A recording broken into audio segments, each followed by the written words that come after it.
حضرت امام علی مقام حضرت امام حسین علی جدہ و علیہ السلام، آپ نے اپنی زندگی میں 4 سنہرے اصول بنائے اور ان سنہرے اصولوں کو آپ نے اپنی تلوار پہ لکھا۔ پہلی لائن پہ کیا لکھا ہوا تھا؟ آپ کی تلوار پہ لکھا ہوا تھا رزق مقسوم، دوسری لائن میں لکھا ہوا تھا الحریص محروم، اور تیسری لائن میں لکھا ہوا تھا البخیل مذموم، چوتھی لائن میں لکھا ہوا تھا الحاسد مغموم۔ یہ 4 لائنیں لکھی ہوئی تھیں۔ اب اس کا ترجمہ سنو۔ کسی نے پوچھا کہ یا حسین اپنی زندگی میں کامیاب ہونا چاہتا ہوں، فرمایا اپنی زندگی میں 4 اصول بناؤ۔ اللہ نے جو تمہیں رزق دیا اس پہ راضی ہو جاؤ۔ رزق تقسیم ہو چکا، رزق بانٹا جا چکا۔ رزق جو اللہ نے کسی کو دینا ہے وہ مل کے رہے گا۔ جو دانہ آپ نے کھانا ہے وہ آپ ہی کھائیں گے، کوئی نہیں کھا سکتا۔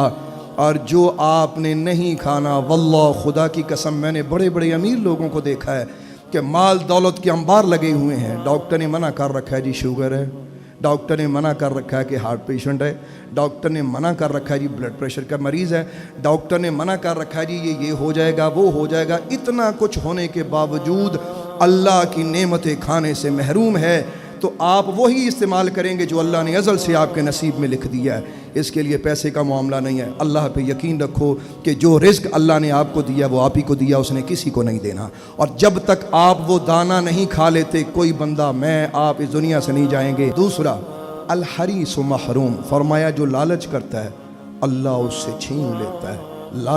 لالچ کی وجہ سے، حرص کی وجہ سے اللہ اس سے چھینتا ہے۔ تو فرمایا لالچ نہ کرو۔ ایک شخص آپ کی خدمت میں آیا، اس نے حضرت امام حسین کو نعوذ باللہ گھر کے سامنے باہر کھڑے ہو کے گالیاں دی۔ اللہ اکبر۔ حضرت امام حسین باہر آ گئے اور باہر آ کے مسکراتے چہرے سے پوچھتے ہیں تجھے بھوک لگی ہے؟ اس نے اور 2-4 گالیاں دی۔ اللہ اکبر اللہ اکبر۔ ایک غلام تڑپا، اس نے کہا حضور ذرا 1 منٹ دے، میں اس کو بھی ٹھیک۔ فرمایا صبر کر صبر کر، اس کا علی کے بیٹے سے سامنا ہے، صبر کر۔ اس نے پھر گالیاں دی۔ آپ نے فرمایا لگتا تیرے گھر میں کوئی پریشانی ہے۔ وہ بڑا حیران کہ میں خطا کر رہا ہوں، یہ بدلے میں عطا کر رہا ہے۔ اللہ اکبر۔ اس نے پھر بھرپور، یہاں تک کہ حضرت بی بی زہرا کے بارے میں، حضرت علی کے بارے میں نازیبہ الفاظ استعمال کیے۔ آپ نے اپنے غلام کو فرمایا لگتا بھی فریادی بڑی مشکل میں ہے، وہ ہمارے خزانے میں 50,000 اشرفی پڑی ہے، جاؤ اس کو دے دو، ہو سکتا ہے اس کی تکلیف ختم ہو جائے۔ جیسے ہی اس نے دیکھا کہ گالیوں کے بدلے میں کرم، خطا کے بدلے میں عطا، قدموں میں گر پڑا۔ اس نے کہا حضور میں نے سنا تھا کہ سید سخی ہوتے ہیں، لیکن یہ آج میں نے اپنی آنکھوں کے سامنے دیکھ لیا ہے۔ تیسرا اصول، حضرت امام حسین نے اپنی زندگی میں تیسرا اصول کیا بنایا جو آپ کی تلوار پہ لکھا ہوا تھا؟ وہ تیسرا اصول کیا تھا؟ فرمایا بخل مت کرو، کنجوسی نہ کرو۔ کیوں؟ فرمایا البخیل مذموم، بخیل کنجوس ہر جگہ پہ ذلیل ہوتا ہے، گھر میں ذلیل، دوستوں میں ذلیل، ہر جگہ اس کو ذلت کا سامنا ہوتا ہے۔ فرمایا بخل نہ کرو۔ ایک شخص تھا تو اس کے دل میں یہ چھوٹی چھوٹی بات آتی تھی کہ شاید یہ میرے پاس تھوڑے ہیں، یہ پیسے ختم ہو جائیں گے۔ ایک بزرگ تھے، اس نے کہا جی کہ حضور میرے پاس یہ رزق میں برکت نہیں ہے۔ انہوں نے فرمایا اللہ جو دیتا ہے نا حوصلے سے خرچ کیا کر، تجھے ملتا رہے گا۔ حوصلے سے خرچ کیا کر۔ ہفتے بعد آ گیا، کہنے لگا حضور میں سوکھا ہو گیا، کام ہو گیا۔ اپنے اللہ پہ یقین رکھیں۔ چوتھا اصول حضرت امام حسین کا، کسی سے حسد نہیں کیا۔ اب حسد کب کسی سے کیا جاتا ہے؟ اصول ہے ایک چھوٹا سا۔